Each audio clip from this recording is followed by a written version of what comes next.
Perched atop an extinct volcano, Edinburgh Castle isn't just a landmark. It's a 1,000-year saga etched in stone, a silent witness to Scotland's turbulent and triumphant history. For centuries, it has dominated the city's skyline, a fortress, a royal residence, a military garrison, and a national icon.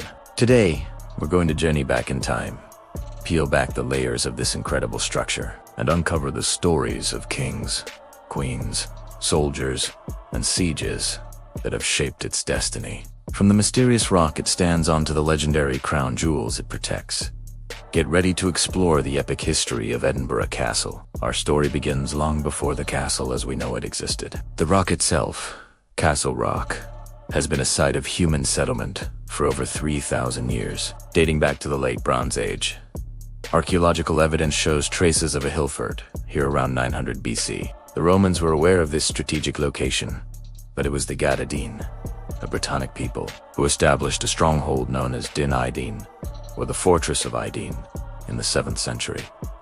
This is where Edinburgh gets its name. The famous poem My Gadadin speaks of warriors feasting here before a fateful battle, painting a picture of a vibrant, powerful settlement long before the stone walls we see today were raised. It was a place of power and prestige from its very earliest days. The first definitive mention of a castle comes in the 11th century, during the reign of King Malcolm III, also known as Malcolm Canmore, and his devout wife, Queen Margaret. Margaret was a pious Anglo-Saxon princess who fled to Scotland after the Norman conquest of England. She brought a profound European influence to the Scottish court. It was here, within the castle walls, that she lived, prayed, and eventually died in 1093. Just days after hearing of her husband's death in battle. The oldest surviving building in all of Edinburgh, the tiny, beautiful St. Margaret's Chapel, was built by her son, King David I, around 1130 in her memory. This simple stone chapel stands today as a touching tribute to a queen who would later be canonized as a saint, a serene reminder of the castle's early royal and religious roots. The castle's strategic importance made it the most contested prize in the wars of Scottish independence.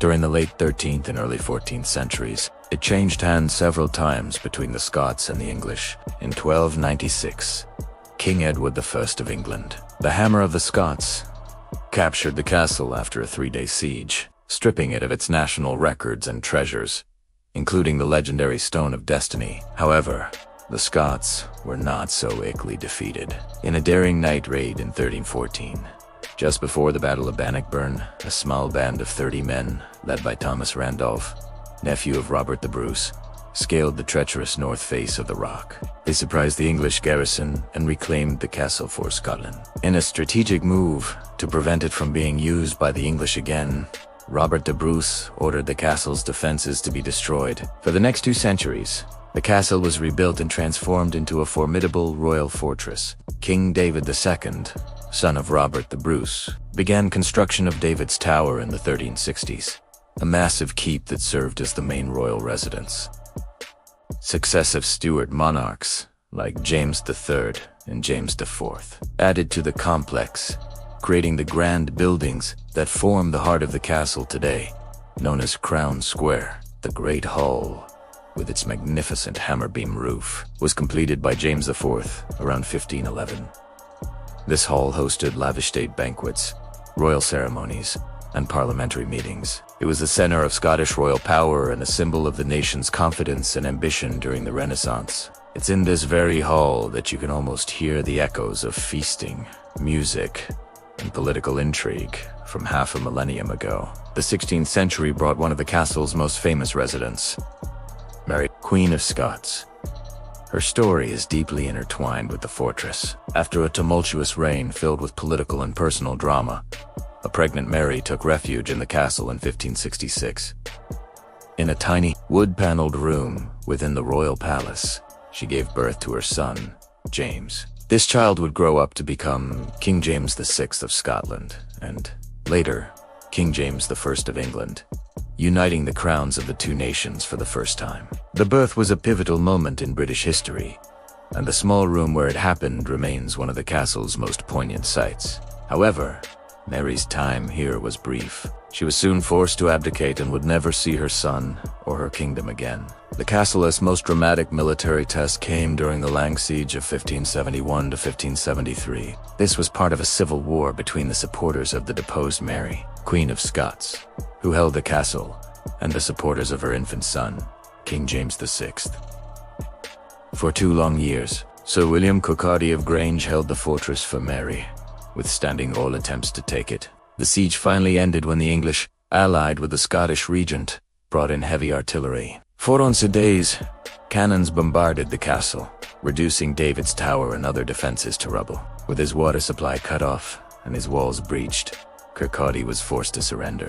He was later executed, but the Lang Siege cemented the castle's reputation as a near-impregnable stronghold, following the union of the crowns in 1603. When King James VI moved his court to London, Edinburgh Castle lost its status as the primary royal residence. It transitioned into a military barracks and a state prison.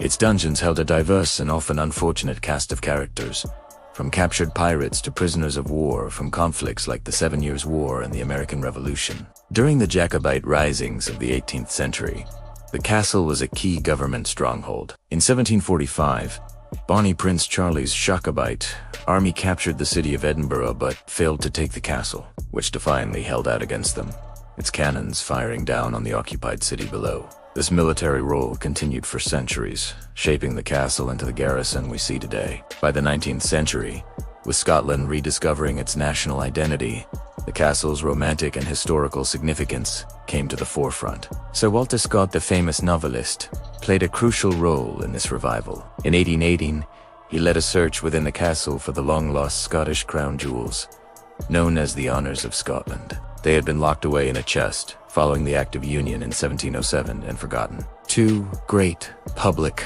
excitement, Scott and his team broke open the chest and rediscovered the ancient crown, scepter, and sword of state. Their rediscovery was a huge moment for Scottish national pride. A few decades later, the Stone of Destiny, taken by Edward I centuries earlier, was officially returned to Scotland in 1996 and now rests alongside the honours, completing the collection of Scotland's most powerful symbols. Today, Edinburgh Castle is Scotland's most visited paid tourist attraction, welcoming millions of people from around the globe each year. It's a living museum where you can walk through the Royal Palace, marvel at the Great Hall, pay your respects in St. Margaret's Chapel, and gaze upon the honours of Scotland. The castle is also home to the National War Museum of Scotland and serves as the backdrop for the world-famous Royal Edinburgh Military Tattoo every August. The firing of the 1 o'clock gun, a tradition since 1861 that allowed ships in the Firth of Forth to set their clocks, continues to echo across the city every day. From an ancient hill fort